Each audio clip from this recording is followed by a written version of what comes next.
It seems like there are tablets and smartphones for just about any size nowadays. Samsung has certainly been making the rounds with their Tab and Note devices, of which there is now an 8-inch version. And as a Note tablet, it brought a little friend along. Hey, it's Joshua Vergara from Android Authority. What's going on, everybody? And this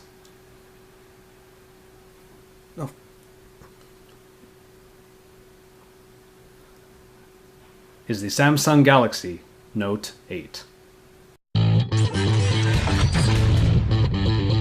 If you've gotten used to 7 or 10-inch form factors, the Note 8 is in the middle, and its most similarly sized competitor is probably the iPad mini. What you get here is Samsung's signature plastic design that is prone to fingerprints and can be a little slick to the touch. The 8-inch screen is surrounded by a decent bezel with the quintessential button layout at the bottom, the tactile home button flanked by back and menu. The rounded look is basically all around, though the sides are thicker and flat enough to grip. Around the back is just the 5-megapixel camera, and down in the corner is, of course, the S Pen. As far as tablets go, this is a pretty thin device, and 8 inches is about as big a device can get before one-handed grips are impossible. It is really pushing it, though. The point of it, however, is that you can lay the Note 8 in one hand or just barely grip it so that the other one can tap in right away with the pen. For a reasonably priced 8-inch tablet, Samsung had to obviously make some concessions. This does sort of start with the display. With the barrage of 1080p displays coming out these days, the Note 8 instead sports a TFT capacitive screen capable of 1280 by 800 resolution and 189 ppi. You can pretty much see the difference right away due to the bloated TouchWiz icons.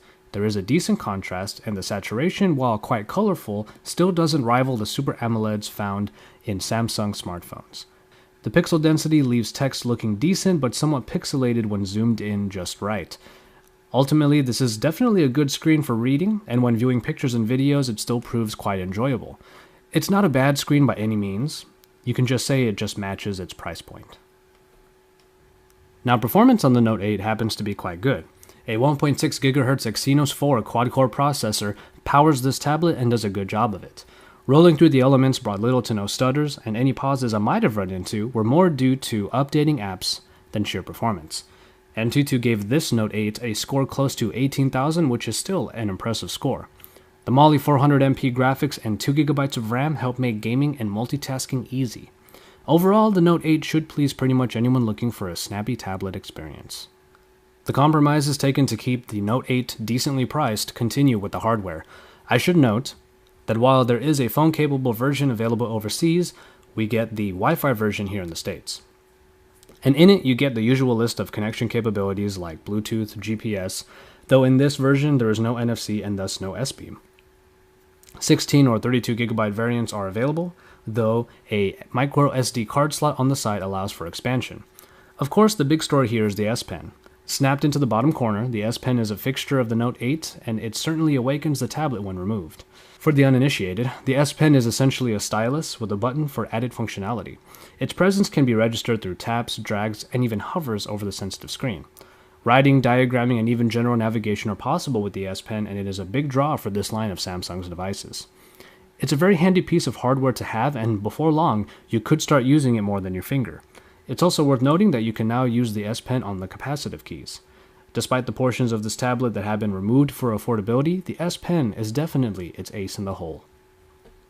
You would think that a 4600 mAh battery could last for a really long time. For the non-removable battery unit in the Galaxy Note 8, however, that is mostly true. After using this tablet for about a week, I was happy to see that a whole day of moderate to heavy usage was really no problem. However, once I had the device ready for another day's work, it wouldn't last for too long on that second outing. Average users will definitely get just over 2 days from the Note 8, which is good, but power users might even be able to drain this battery in one very busy day. So, battery life is only very decent, despite the high capacity that the Note 8 is packing. The camera on the Note 8 works just about how you would expect for tablet optics. The 5 megapixels and the lack of a flash should give some of the story away already. Though we all know taking pictures with the tablet is a little weird, it's really there just in case you need it. That being said, it gives only decent photos, and there are only a few modes in the app like panorama or burst shot. It's not an exceptional performer and is definitely there more as a required feature than a selling point.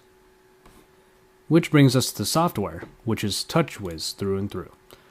The bloated and colorful elements return with a few adjustments in this Jelly Bean 4.1.2 build. You have the power widgets up top in the notification dropdown, and a couple navigation additions like the palm motions. As a straight user interface, there is not much else to say until you factor in the S Pen.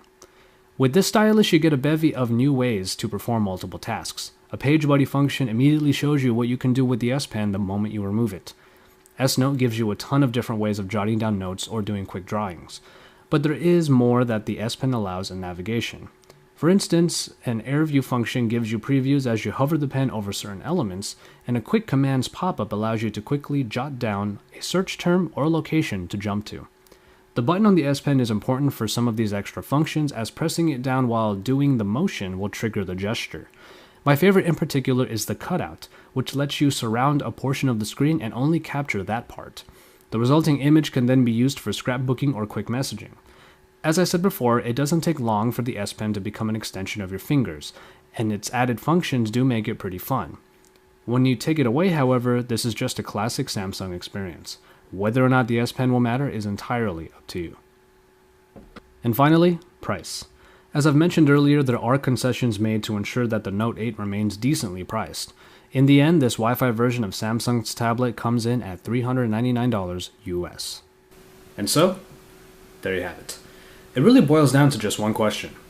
How much are you willing to pay for the S Pen? It's obvious that this is the main appeal for this tablet, with its lackluster camera, only decent battery life, and the pretty typical touchless experience, especially when you take away the S Pen. But in its size market, the Galaxy Note 8 does bring a pretty good screen, along with above average performance. So for the average user, doing things like media consumption or ebook reading will turn out to be a pretty fun experience.